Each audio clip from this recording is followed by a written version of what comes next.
Sathya Sai Speaks, Volume 2, Chapter 6, Steps in Spiritual Practice. The governor of Uttar Pradesh said just now that he does not see signs of moral revival, though much is being talked about achievements in the field of economic revival. Let me assure him that the moral revival is already there and is gaining volume every moment. Indeed, the reconstruction of humanity on moral foundations is today a world problem, not merely an Indian problem. In all countries, the emphasis is on the standard of life, not the way of living. Once you turn toward the path of worldly happiness, you will be led on and on to greater and greater discontent, competition, pride, and jealousy. Just stop for a moment and examine your own experiences. Whether you are happier when you grow richer, and whether you get more peace as and when your wants are satisfied. Then you will bear witness to the truth that an improved standard of living is no guarantee of happiness, nor is education or the mastery of information and the acquisition of skill any guarantee of mental equanimity. As a matter of fact, you find the educated man everywhere more discontented and more competitive than the uneducated. So the re-establishment of righteousness, dharma, which is the task of the avatar, is as urgent in other parts of the world as, according to the governor, it is in this country. The motive force for that revival has to come from this country itself, for India has been proclaiming the truth fearlessly and without intermission. It is on account of that breath that this land is still alive, in spite of typhoons and earthquakes in the cultural sphere. Indians have a greater responsibility than people of other countries to live in such a way that others may get inspiration for spiritual practices from them. Duties have to be done as worship. Yours is a splendid chance to become the guides of mankind. You who belong to the Sathya Sai society have this responsibility in an even greater measure, since you must lead model lives of sincere striving. Having taken the name, you are bound to act according to my command and to shed the light of devotion on all who come near you. I am really moved by love, prema, seeing such a vast gathering and hearing the governor praising your orderliness and discipline. The root of all trouble is the uncontrolled, ill-directed mind. Like the river Godavari in floods, the mind rolls along, causing slips and slides and devastating vast areas on both banks. Discrimination and non-attachment are the two dikes that tame the mad energy of the flood and lead the raging waters into the sea, which is, after all, the destination they seek. After this, the discussion on the nature of Brahman. Atato Brahman Jignasa, says the Brahma Sutra, aphorisms on the Supreme Reality. After what? After the cultivation of discrimination and non-attachment, naturally. How can they be implanted? By the first three primary goals of life: righteousness, wealth, and desire fulfillment. Dharma, artha, kama. The practice of dharma is the art of living. That is why, in the Gita, Krishna taught Arjuna about giving up the fruits of action, not about giving up the body. No attempt need be made to run away from the duties of one's station and status. Remember, those duties have to be done as worship, as offerings of one's intelligence and skill, qualities and thoughts and feelings to the feet of the Lord in a spirit of thankfulness for the chance given, without a trace of egoism or a sense of attachment to the fruits of the actions. Obligatory actions have to be carried out wherever you are with care and sincerity. They award the needed discrimination and non-attachment. Only steady effort will bring success. Sankaracharya got that discrimination and non-attachment without passing through the experience of the world. Others do not get it even after going through endless travail. That is the difference. You see death snatching away persons from all around you, but you do not train yourself to meet it calmly, bravely, and gladly when it comes to you. Sankaracharya said that an alligator had grasped his legs, meaning that the world, samsara, had caught him in its coils.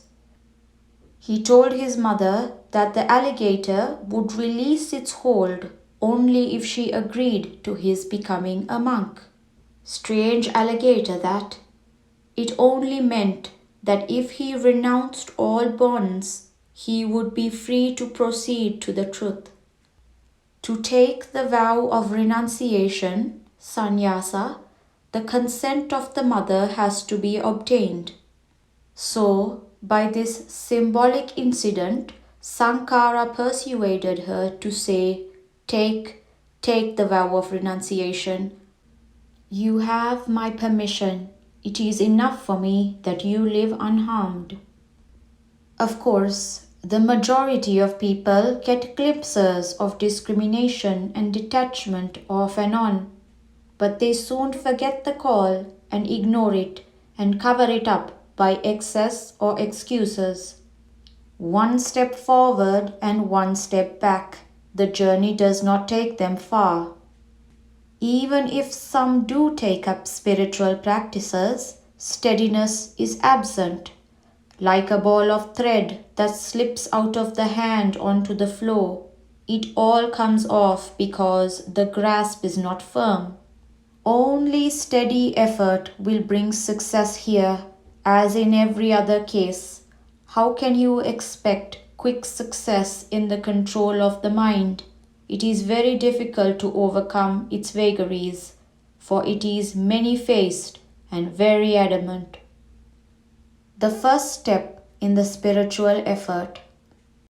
You are unable to understand nature, Prakriti, which is a reflection of, a shadow of God. How then can you understand God Himself? No. Steady perseverance alone will tame your mind, and it is only through a tamed mind that you can experience God. In this case, you must become your own tutor. Train yourself by using the spark of wisdom that has been implanted in you. Once you try with all your might, the Lord's grace will be there to help you forward. The first step in the spiritual discipline is the cleansing of the speech. Talk sweet without anger. Do not boast of your scholarship or attainments. Be humble, eager to serve. Conserve your speech. Practice silence. That will save you from squabbles, idle thought, and factions. Again, practice the attitude of joy when others are joyful, and of grief when others around you are grieved. Let your heart move in sympathy. But the joy and grief have to be translated into service. They should not be mere emotions. It is not by your wearing the bush coat that all others wear, that you should demonstrate the principle of equality. That is very easy. That is external uniformity. How are all equal? Because they have the same divine consciousness, Chaitanya, within them. When the sun rises, not all lotuses in the lake bloom. Only the grown buds open their petals, the others await their time. It is the same with people. Differences do exist because of unripeness, though all fruits have to ripen and fall someday. Every being has to reach the goal, however slowly they walk or circuitous their road. Elders are not providing good examples. To reach the goal quickly, without passing through the ordeals of the long journey and stopping at one caravanserai after another, passing from birth to birth, learn spiritual practices, especially the easiest and quickest repetition of God's name, Namasmarana. This microphone can work and bring my voice even to people sitting far in the distance only when the connection is correctly made. So attach yourself to me, and the current will flow through you and get things done for your good. The light you get from the current that flows always along the copper wire depends on the power of the bulb you use. Increase the candle power and you will get stronger light. It rests with you how you make use of me. The rain falls on its own accord uniformly on the land. The lands bring forth the fruit accordingly to the quality of soil and seed. Why blame the boys and girls that they do not respect the elders or obey their parents or believe in God or adhere to principles of character?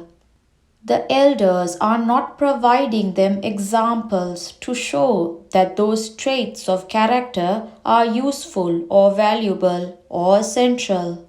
They themselves do not know the secret of happiness. They offer to guide their children in the darkness, but their torches have no cells.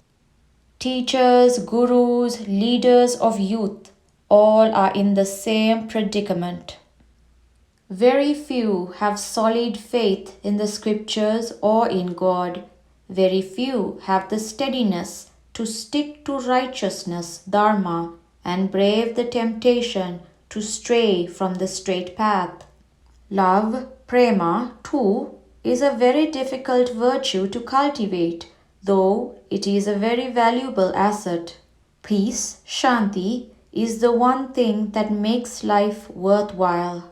Therefore, I bless the Sathya Sai society of Perambur, that it may grow in these virtues more and more with every passing day. You will have your building ready next year. I shall come every year to you and shower on you the bliss Ananda that is my property, the love that is my gift. Perambur, Madras, 1961, April 23rd. You need not escape into a forest to gain silence and the chance of uninterrupted spiritual practice. You can make the place where you are a citadel of silence. Shut off the senses and let them not run after objects. Your home becomes a hermitage. Your spiritual practices will then move on without any obstacle. Sathya Sai Baba.